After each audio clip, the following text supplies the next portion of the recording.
Hi everybody, welcome to All Games New and Old. I'm David Rodriguez, and today we're going to be reviewing Firefly Misbehavin.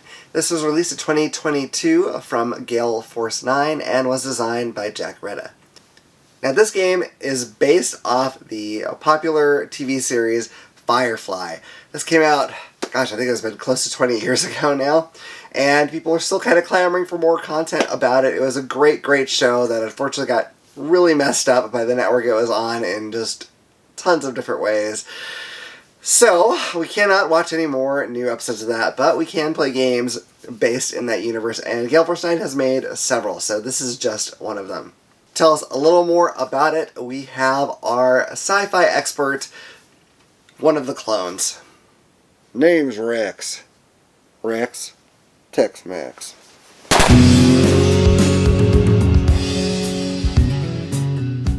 Unfortunately, your clone friend couldn't make it. He died in a shoelacing accident. Huh.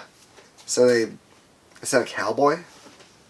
Well, partner, Firefly is sort of a space western, so they figured I was the next best thing.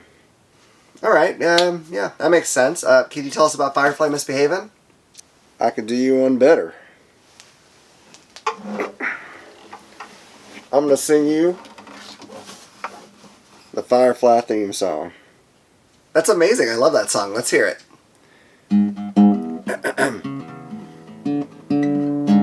Alright. Here we go. Ready? Here we go. Take my... Nope, that ain't right. Hold on. I got this. Take my... No, too high. Hold on. Wait. Hold on. Let me just... mess these a little bit. Alright. We got this. Here we go. For real this time now. Take my... Oh, that didn't sound good at all. Hold on.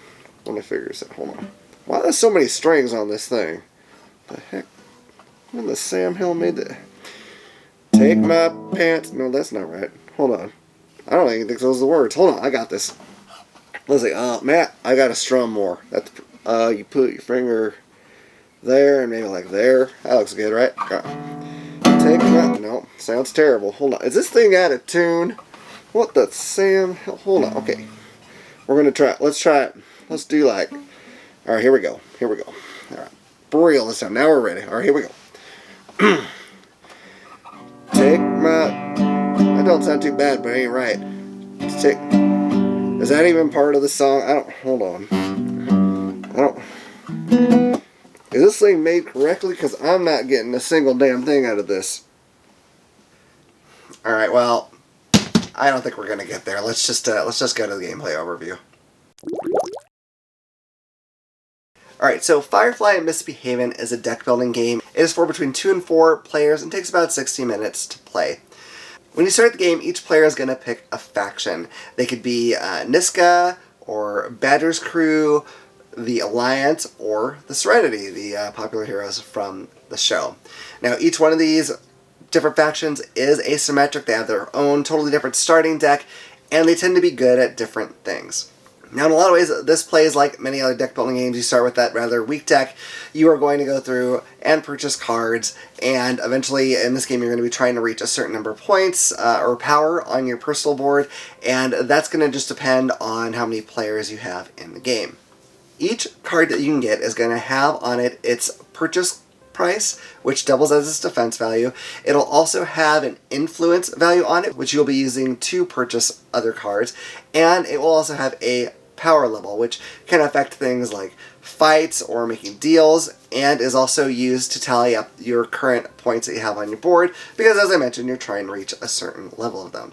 Now, on your turn, you have a few actions you could do. So you could do an activation, and in an activation, that lets you do a number of things. So you could play a card from your hand onto your tableau, and you can immediately use its effect if it has a little lightning bolt symbol. If you already have a card on your tableau, you can go ahead and turn it sideways, exhaust it, to use whatever the ability is on its lightning bolt symbol. You can also make a deal, which is a little different than a normal recruit, but kind of the same idea. You're going to be getting a card from the marketplace. In this case, you're going to be using both your influence as well as credits that you can get during the game. And if the card you're trying to buy has any of the symbols that match your reverse tokens, which are unique to each faction, you can also use those. And when you buy them that way, they go right into your hand, which is really pretty handy. An activation will also let you pick a fight. So you can attack basically a single card in another player's tableau with the hopes of either getting it out of their tableau or nabbing it for yourself to get it into your discard pile. And basically this is sort of a back and forth. You're going to play out cards with the attack symbol and add up your power there to try to match the your opponent's defense value. They can also play out cards of their own to add their power to their defense value to try to keep you from taking that card. But any cards used in the fight get discarded unless, again, you use your verse tokens to save any of them. Additionally, as far as other actions go, you can do one recruit action, so you can basically recruit just one card, and when you do it that way, that's going to go into your discard pile, as you see in many other deck building games. Okay, then is where we get to the verse tokens. Each player has the potential to get up to 6 verse tokens that match the faction, and everyone has their own special card that'll tell them exactly how they can do it. Each faction has a different way to acquire more verse tokens, and then you can spend those verse tokens, as many as you are able to do based on how many you have, and again, each faction has different things that they can spend them on. So you might, I think pretty much all of them have the ability to get another activation, which is a really powerful thing, but all of them will have sort of different things that'll just sort of match whatever their faction is supposed to be good at. The marketplace is a little different than some other deck building games. You have your sort of regular marketplace that has 3 separate decks that you'll be seeing 2 cards of each deck at any one time. Each one of those decks basically match different areas of the universe that exist in the Firefly world. But then you also have the supplies board, and the supplies board is going to have some cards that are out there every single time, and some that will match whatever setup you're trying to do. So there's a basic setup they recommend, and then there's also some others that will alter the game in one way or another, maybe leaning it more towards fighting or some other type of focus. The different thing with the supply cards is you take them in your hand as usual, just like you would any other card, but once you use them, they go right back into the supply. So they're a one-time use, you get rid of them, and that's about it. So you're going to be going around and around, taking all your turns until finally someone has reached the number of power, the amount of power they have to get to end the game. When they reach that point, they have to announce it. They can't keep that secret. And then at the start of their next turn, if they still have the power to win, then they'll have won the game. But that one extra turn can give other people the chance to lessen their power by fighting some of their cards, or might give them the chance to get that power on their own. So it can get really tense towards the end, but that's the basic overview of how this game is played. There's a lot of keywords and whatnot that I'm not going to go into here, but hopefully you understand the basic way that this game works.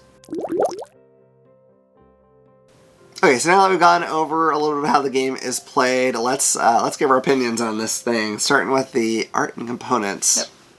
So for the art and components, I think the components are well done. The cards are decent card stock. The board's a nice board with specific locations to put the cards, so it's easy to know where things are supposed to go. And the player board count is nice. I do like that the player boards have 2 different sides on them, so you can kind of do, like one side is kind of all the same, the other side is unique for each faction. So I do like that. There's a few graphic decisions that I would change if I could. The Serenity faction and Badgers faction, the colors are really close together, so that can be a little bit confusing. The little action card that you have for reference, the order in which they typed it out is a little confusing to me, especially if I'm just trying to look at it at a glance. And so, rearranging that I think would be helpful. Do you want to talk about the... Yeah. So, one of the things, at the bottom of each card you have 2 numbers. One is the card's power, which is on a gold circle, and one is the card's influence, which is on a purple circle. The influence is the one that you use to recruit or to buy things out of the market. The problem with this, we play a lot of deck building games. I'm going to say the vast majority of them, if they're going to put the whatever you're purchasing things with in a circle, it's going to be a gold circle. Because gold, people think about money. So I know at least halfway through the first game, I was starting to get them mixed up. Because I just started to revert back to years and years of deck building game knowledge. Like literally any other deck building game I can think of off the top of my head. I don't know why they did this. They could have made the power any color they wanted to. Like, I don't know if the influence comes from something in the show. I don't remember any purple circles.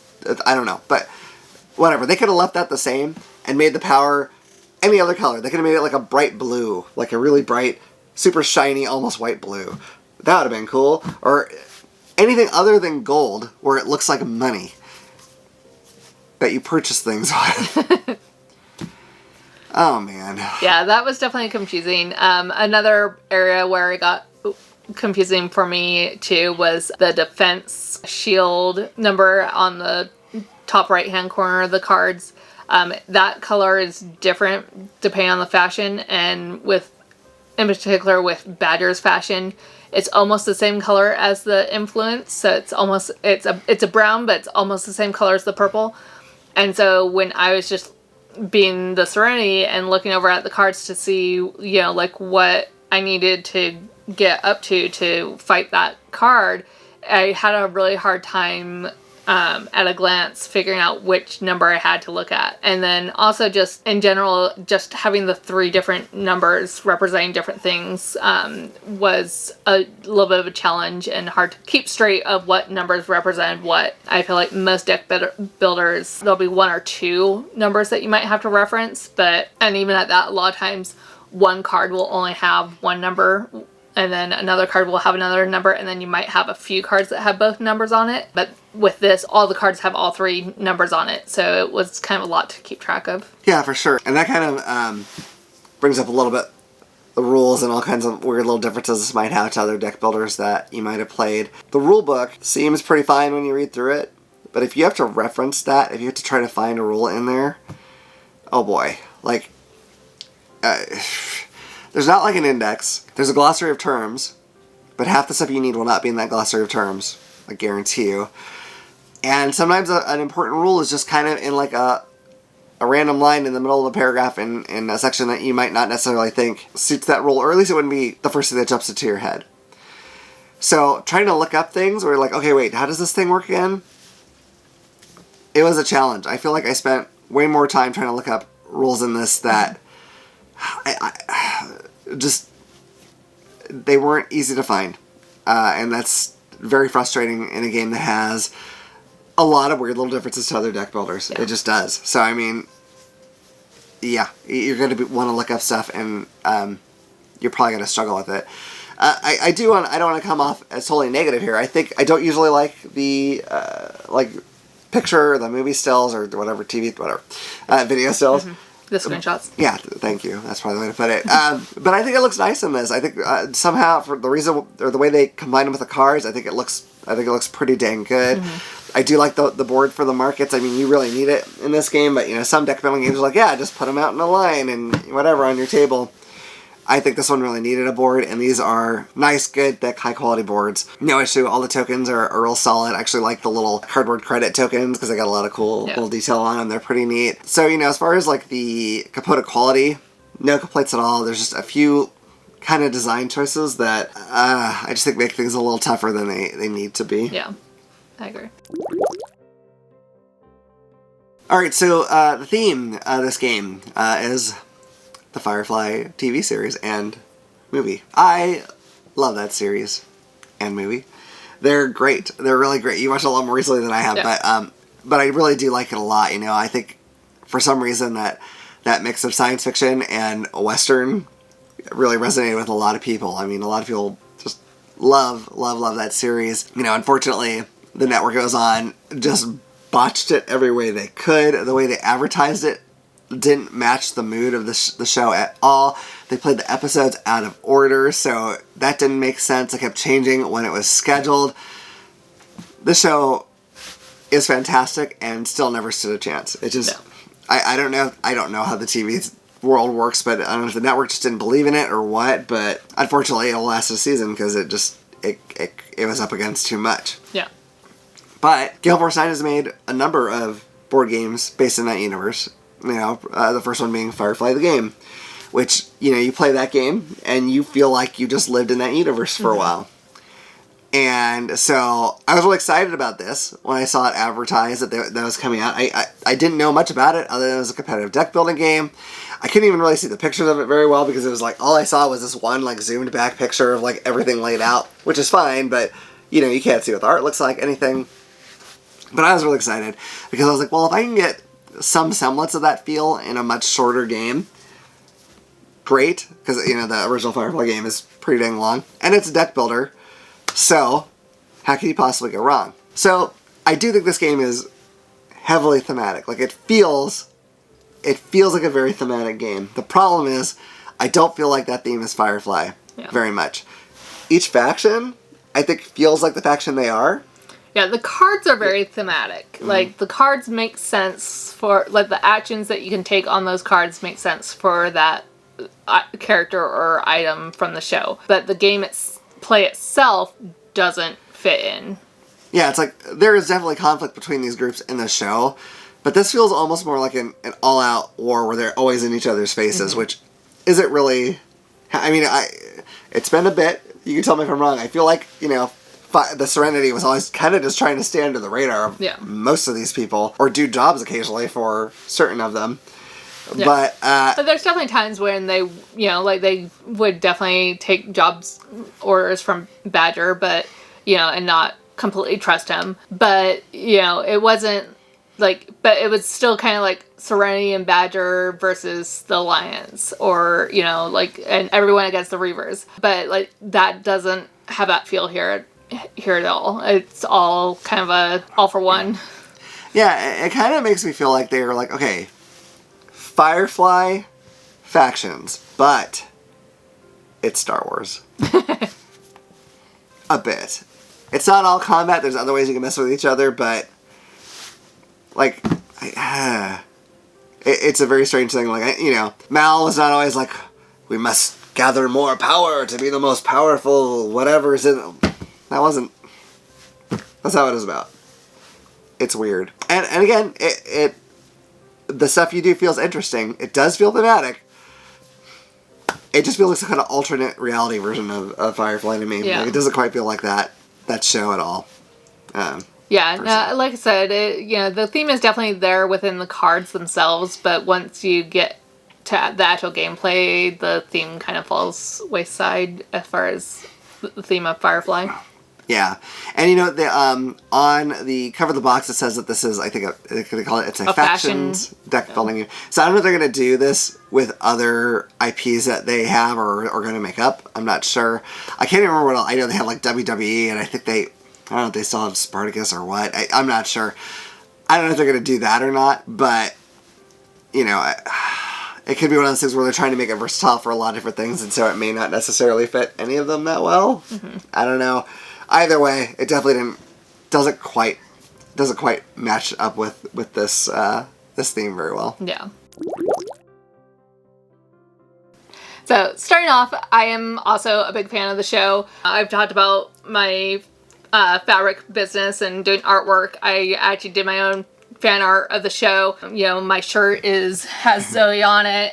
You know, I really like the show a lot. And so I was excited that we got a deck building game that was based off of the show. I really love the Firefly, the game. I love how in-depth that and thematic that game is. And so I was really, and we really like deck building, so I was really excited to play this game. But with the theme kind of going wayside once you're actually playing the game, my excitement for this game started to dwindle as we were playing it. And then as we were playing it more and more, I kind of came to the realization that, you know, even though this game says it's 2 to 4 players, I don't think it's really meant to be a 2-player game. Only playing 2 players, I feel like it takes away some of the stuff that you're supposed to be doing in the game. With it only being 2 players, it makes recruiting really hard to do. With it only being 2 players, like, there's not as much dealing or fighting. There's not as much going back and forth with this game. And so it just kind of makes it so that, like, if someone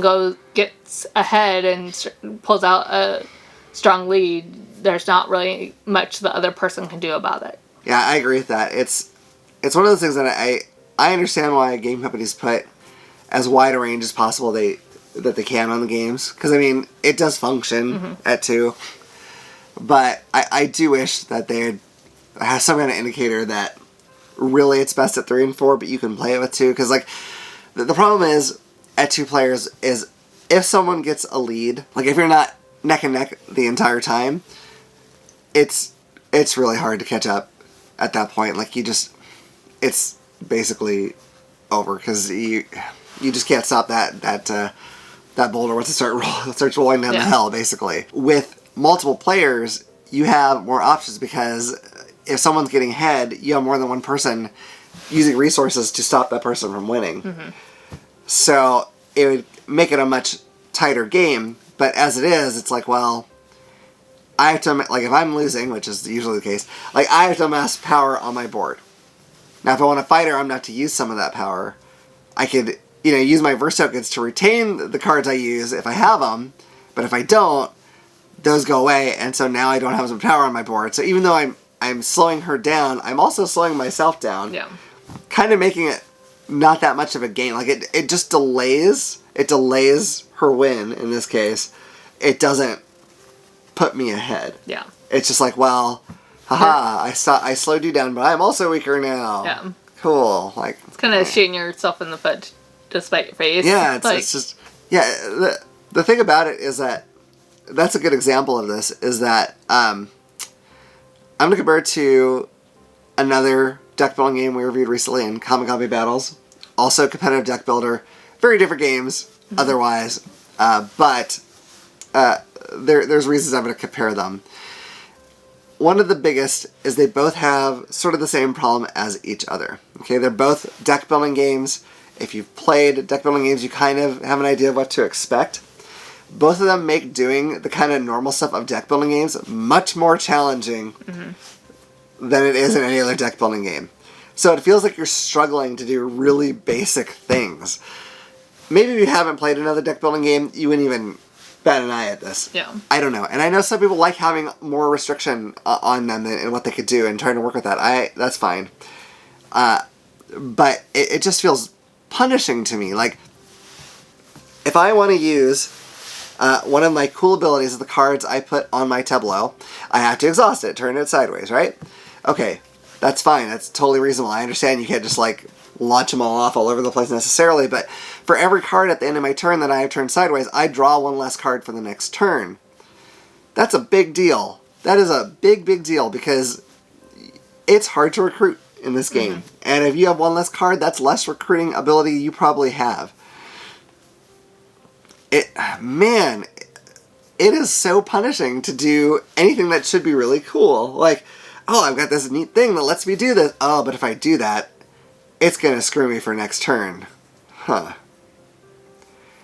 All this fun stuff, or something that seems like it should be fun, like, oh, cool, I'm going to be able to do something awesome, is countered by, like, you're going to screw yourself doing it. That's frustrating. Like, I'm not going to try to give tips on exactly how they could redesign this to fix this, because that's a lot, but don't make the fun stuff have so much drawback. You know what I mean? Like, for God's sake, let the fun stuff be fun. Don't be like, okay, you could, this is not in this game, you could fire a lightning bolt at the enemy, but then you get kicked in the teeth immediately. That's the punishment. No, don't, man, it's so frustrating. Every positive comes with this steep negative in this game that is, it's aggravating to me. Yeah. Like, I almost never used my abilities once they were out on my tableau. And I didn't want to get in fights, even though that was probably my best bet to slowing her down, because, like, well, then I'm going to lose cards too. Like, I don't know. Like, we need to be able to do cool stuff and have it just be straight cool stuff. Not cool stuff that also sucks for you. And, like, I feel like every cool thing you could do also sucks for you. Yeah, and I agree. And, some of that stuff is going to be there at a higher player count still. But it is one of those things where it's like, well, I feel like at a higher player count, they're, like, the rest of the players can kind of, like, if someone starts playing away, like, if you are, like, really struggling to recruit, you can be like, okay, well, I won't really worry about this person starting to pull away, because the other players might be able to do something, and I can kind of, and then, I can maybe do something the next turn, but this turn I really need to focus on, recruiting or whatever it is you need to focus on that turn. Yeah, for sure. So for the final scores, I try not to do like 2 different scores since we're each giving our own opinion about the game anyways. But I feel like this game, to judge it fairly, I do need to give it 2 scores. We weren't able to play this at more than a 2-player count because it's just very hard for us to be able to do that. We have some friends that we get together with and play games with, but you know, that's maybe once a month, if that. It's probably more every 2 or 3 months, really. Yeah. And a lot of them, this wouldn't be, I don't think, their kind of game anyway. Yeah, so it's really hard. So it's really difficult for us to be able to get a higher player count than 2. And I'm also someone that kind of strongly feels like if you're going to say that it can be a 2-player game, it should be able to be an enjoyable 2-player game.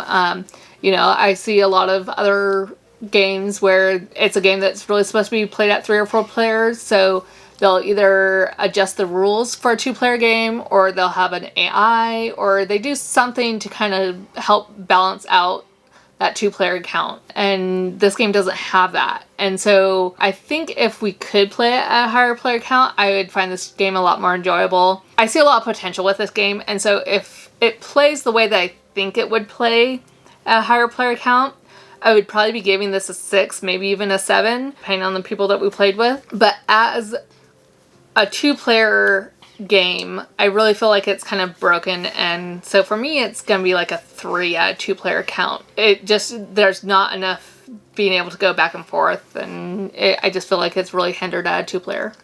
Yeah, I know a lot of people don't like automas representing a 3rd player or what have you, but I think this game, it would have helped a bit. So as far as I go, a while back, I put up a poll on Twitter, and I listed a few games that I was looking at reviewing.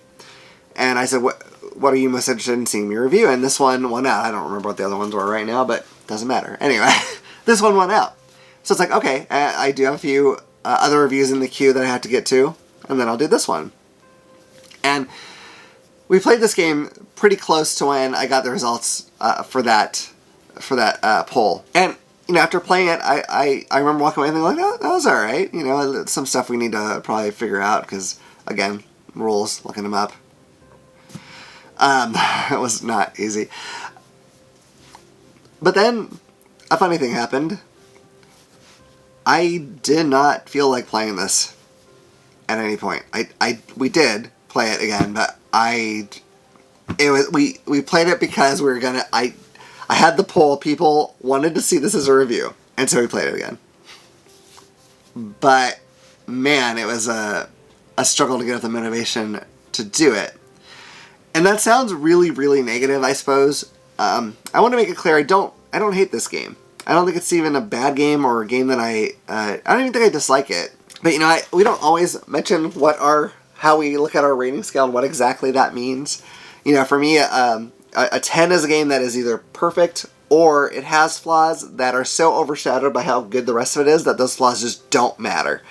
Because, I mean, almost no game is really actually perfect. I don't know if any game is really perfect, but, you know, like the flaws are meaningless in the face of how cool a game is, right? That's a 10. A 1 is the game just really doesn't even function. It's so not playable or pointless, or it, like, literally makes me angry or sad that I just don't... awful, right? And this is definitely neither of those. That's great. This to me is the epitome of a 5. I neither dislike it nor like it. I'm in an area where I don't have any motivation to play it. I don't have any motivation to walk away if someone wants to play it. It's just right there, right exactly in the middle. I would almost argue with you about it just a little bit. Only because we did struggle to like, if we weren't doing a review, would we have played this again? No, but to me that still fits in that range. Because like a 5, I'm never going to be motivated to play a 5. Like, I'm not disgusted by the idea of playing this game by any stretch. It wasn't even like, oh, I gotta play it. It's just like, oh, I don't know. I've got some other things I can record though right now. There was other stuff that was more fun, or interesting to me at the time. And I see what you're saying. Yeah. But to me, that's it really is more of a 5 because I know what I'm saying is not positive, but I also can't stress enough that it's also not negative. It's just that I literally just don't care. You know, like, it's like spaghetti, but with no sauce or butter, just spaghetti. Like, you can eat it, it's fine, it'll do. You'll get full, it'll work. You're not excited? I would not rate just plain spaghetti a 5. Listen, we can argue metaphors all day long. I'm trying to make a point here. The point is, I'm neither negative or positive on this at all. It is right in the middle. And I do think it would be more interesting at more players. I think you're totally right about that. I don't know if it's enough to pull it up that much, honestly. Like, I think we played enough games I can kind of see how this would work out. And I don't want to come, like, hard into it like, well, this is what I'd rate it for sure. Because I know you didn't say it for sure either. At a 3. I don't know that. But this game might be more interesting at a higher player count. It might be a little bit better at a higher player count. There's still so many other games I'd rather play. For sure. Like, there's, like, it is not, I can promise you this, it is not going to be such a big turnaround that this is going to make it to an 8 at 3 or 4 players. I get too aggravated by the punishing nature of everything. I can work with it, it's alright, but I'd rather play a game with people where the cool stuff's just cool and easy to do. I mean, not easy to do, but you know, you can do it and it's cool. And when you do the cool stuff, it doesn't hurt you back. It's just cool that time. It's up to the other players to hurt you back for doing the cool thing. It's not up to the game to hurt you for doing the cool thing. Yeah. Don't argue with my 5s. What are you doing? I'm just saying, the way you were saying it, it's been more like a 4. Well, one person's 4 is another person's 5, I guess. I don't know. Anyway, you have anything else to say that isn't arguing with me? No, we could say that for later. Okay, cool, awesome. All right, so I hope this review has been helpful to you. If it has, please hit like and subscribe and click the little bell icon so you can know about the next time we put out a video. Otherwise, I look forward to see you all around the table again at All Games New and Old. Bye. Hi, everyone. We now have a merch store, so help out the channel and check it out. Yeah, all these games and the equipment and everything we do and costumes cost a lot of money. So anything you can do to help us out if you love our content would be really appreciated. We have t-shirts in tons of different colors and styles. We have sweatshirts in a few different styles. We have lots of stuff you can drink out of, like coffee mugs, pint glasses. We also have coffee tumblers and water balls and a few other things. Right. So the following announcement has been paid for by AGNO. hey yo, check it out, brand new shirt. It's not just black, it's black and white. Get one today. You can get it with or without, for everyone on the back. You want something to drink? Is it Thirsty Thursday? That's what that means, right? We got something for your morning, check that out. We got something for your day, and you know we got something for your night. Get your drink on with that. Get a little cold outside? Check out this premium hoodie. Damn, that looks good. You want to look good? You need this hoodie. What's that? You want a little color? Don't worry. AGNO has got you covered. You don't like purple and red? Don't worry. There's plenty more. Just check the store. All these clothes, not too big, not too small, just too sweet. Don't forget, All Games New and Old is for everyone. The preceding announcement was paid for by AGNO. So yeah, that's how you can get pretty much any Kickstarter at the all-in pledge level for free. So when you saved all that money, make sure you go to our merch store, spend some of that saved money to help us out. We'd really appreciate it. Thank you. Bye.